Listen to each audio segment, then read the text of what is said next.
Hello, you're watching World Without Rule of Law. Welcome to the Southern Virginia homestead. Today, we're in the kitchen. We're going to make baked apples and apple cider vinegar. Come on in.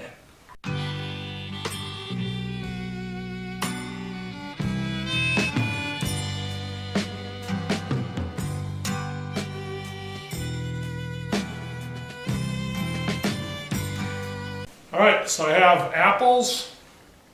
They have been soaking in vinegar water for 20 minutes.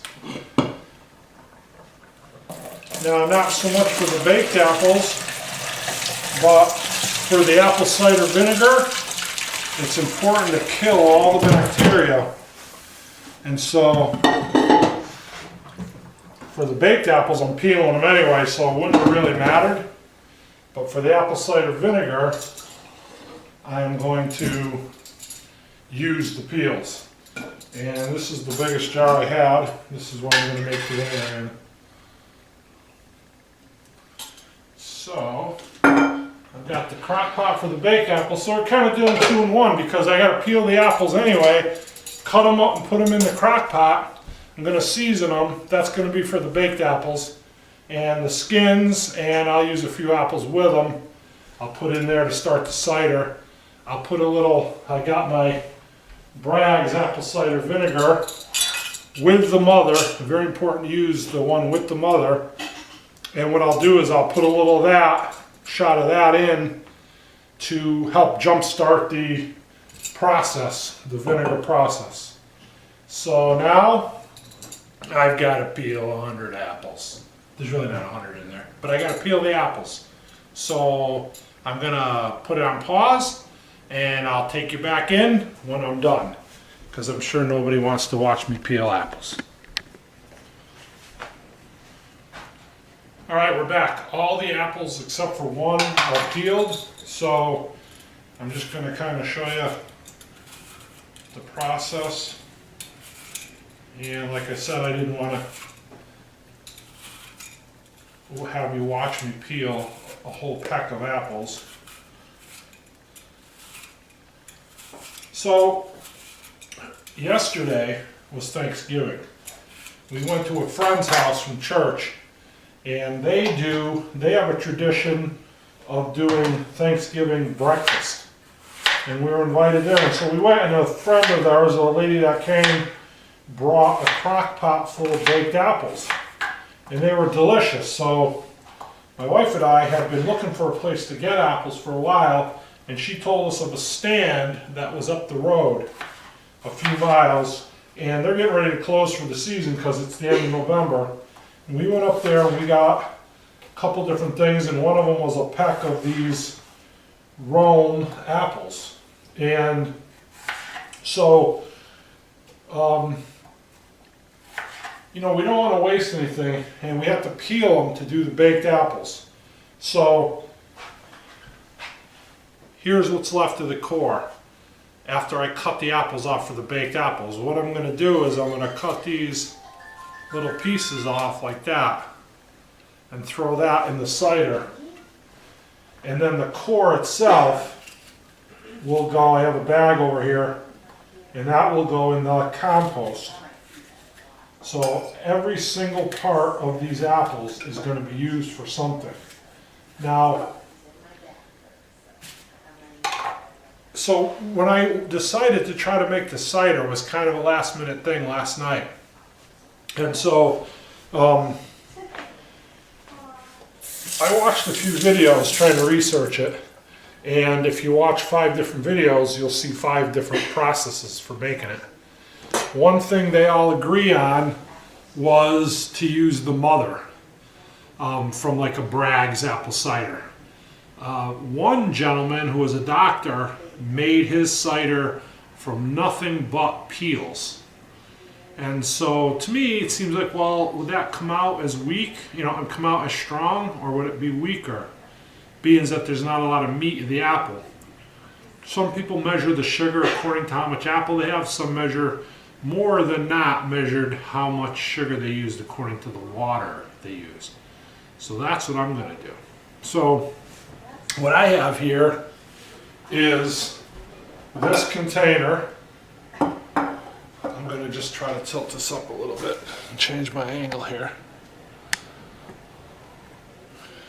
And I'm going to take all the peels, and put them in the sink. I'm going to put all the peels and I'm going to stuff them in here.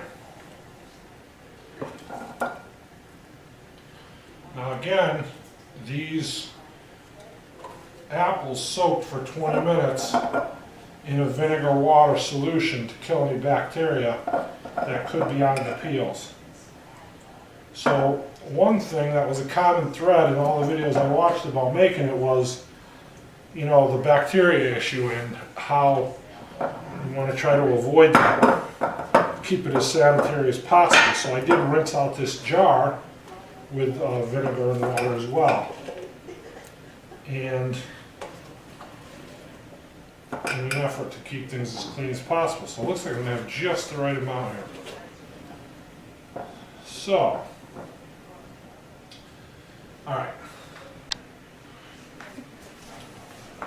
Alright, so I'm going to put, and I'm kind of guessing in the water, let me see how much water this thing's going to hold. I'm going to use this to mix the sugar up in. 1, 2, 3. Now if I have to do it again, I will.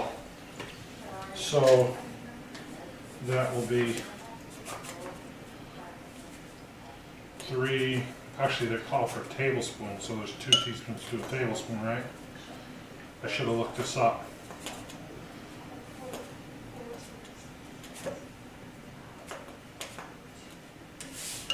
So that's 6 teaspoons. I believe there's 2 teaspoons to a tablespoon. And they want a tablespoon per cup. I got 3 cups of water, 3 tablespoons, 6 teaspoons. I'm hoping that ratio is right. I'm not looking it up.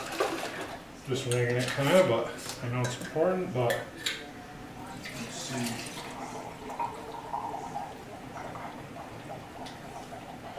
Oh, it's going to take a little more, but certainly not double that. So let me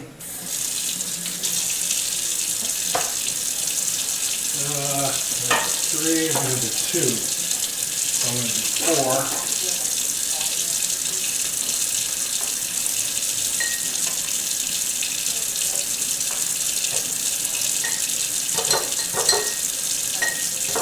Little extra. I don't think it'll hurt to do extra. The sugar uses itself up. The yeast consumes the sugar. So, let's see, I gotta measure this. Getting ahead of myself here. 1. Using hot water this time, maybe it'll dissolve it a little better. 2.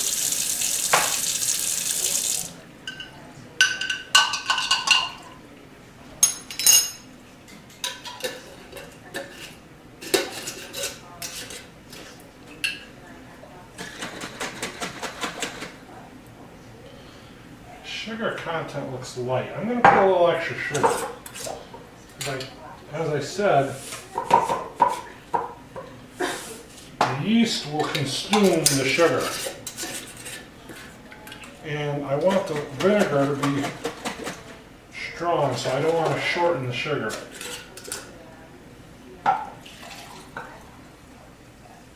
Perfect. Perfect amount. Now I'm going to do about a 1/4 cup of the cider vinegar to jump start it.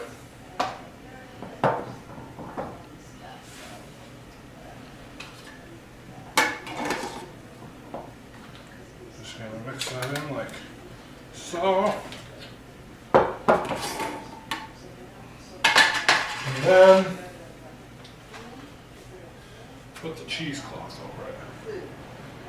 Now, oh, I gotta get a glass of wheat. Alright, I have a little glass ramekin, which I've sanitized. Oh, let's see, I got a problem here now.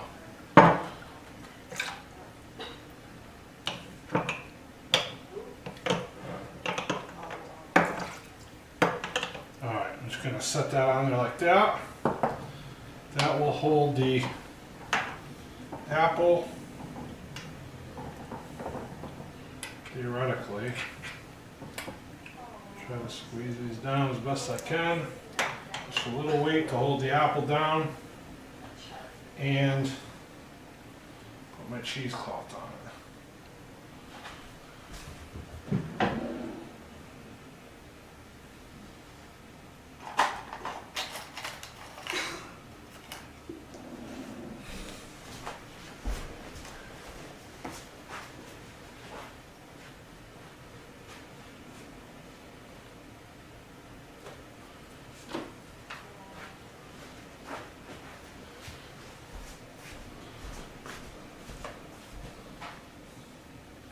Secure it with an elastic band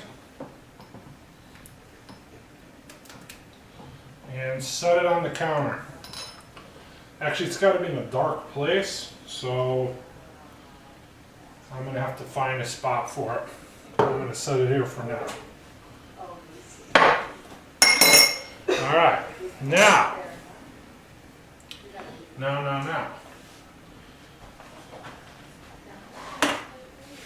Can you see this? This is my crock pot with apples. I made up a mixture. Let me just put this, a little sugar, a little brown sugar, and some cinnamon. And I'm going to sprinkle that over the top of it. And give it a little toss.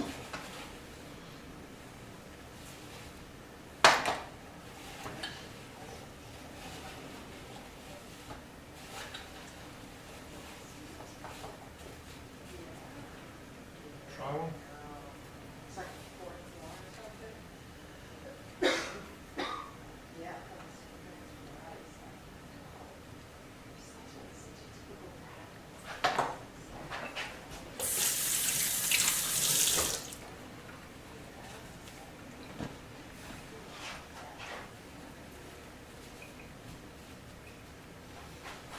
And that is my baked apple.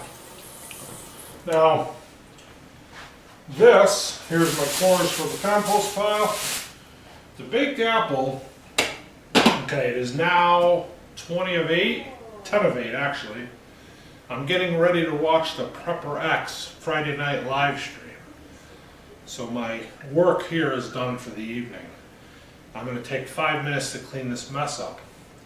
What I'm going to do is I'm going to put this crock pot in the fridge because this is the first time I've made this and I'm not sure how long it needs to go, and I don't want them to turn real super mushy, so I'm afraid if I plug them in even on low overnight they will get mushy. To avoid that, I'm going to put them in the fridge and I'm not going to start them until tomorrow. Then I can monitor them through the day until I figure out the precise time. That is my plan. So cider, it's just sugar, water, apple, and a splash of cider vinegar. I'm really hoping that's going to work. I know it's always kind of a, odds game with that. Like sometimes it fails, sometimes it doesn't. This is the first time I ever did it, so I'm certainly not claiming to be an expert at it. I just came up with the idea last night, did some quick research on it, because like I said, we'd gotten those apples, and I wanted to use the peels, and didn't want to throw any part of it out, and so it seemed like a good way to use it. And we take the apple cider every day. I mix a little shot with water, take it before I go to bed. It's very good for digestion, it's good for your blood, it's good for a number of things. And so, we're currently, for a bottle like this, I mean, it can be anywhere from, $6, $7, $8 or more.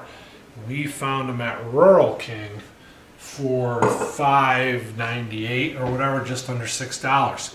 So if I can make, a big jar of it, I don't know how much I'm going to get with that after I strain the apples out. Maybe I'll get a quart, maybe I'll get half a quart. But really, other than the sugar, I don't have any cost in it because I purchased the apples for something else, and that was just the byproduct of the apples. So, I got a shot of vinegar in it.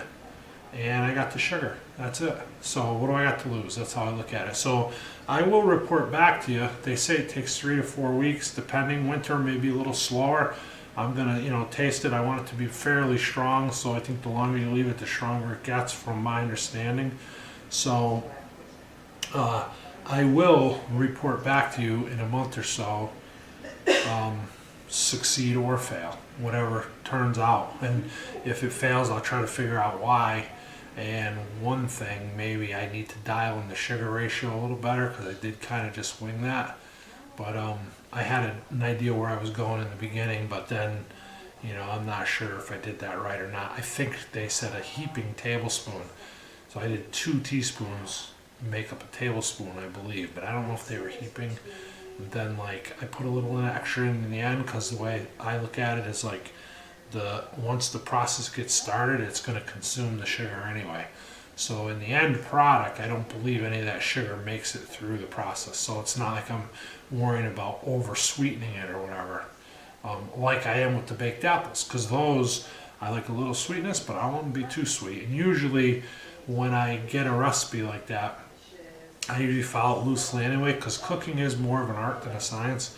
But I usually cut down on the amount of sugar it calls for, because I don't like things super sweet. And so I will let you know. Thanks for watching. God bless you all. Have a good night. Go and watch Prepper X. This is an addendum. I checked with my wife, and she informed me that 3 teaspoons is a tablespoon. Therefore, I have to have 1 more teaspoon for every cup of water, and I put in 5 cups of water. So I need 5 more teaspoons.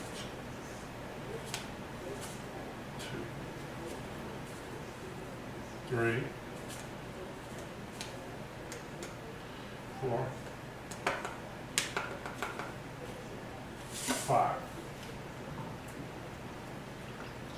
And I also hasn't started to make vinegar yet.